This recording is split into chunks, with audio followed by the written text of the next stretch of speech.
menyatakan bahwa terjadinya eksekusi setelah berapa kali kita ajak musyawarah baik secara kekeluargaan maupun secara pengadilan telah kita ajukan permohonan di pengadilan untuk penyelesaian masalah ganti rugi ini.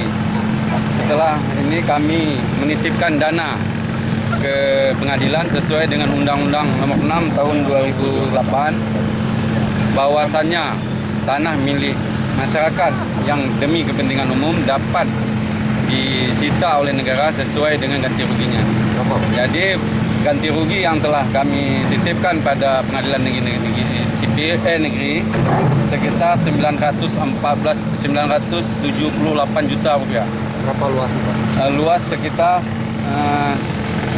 200 lebih kurang 250 meter persegi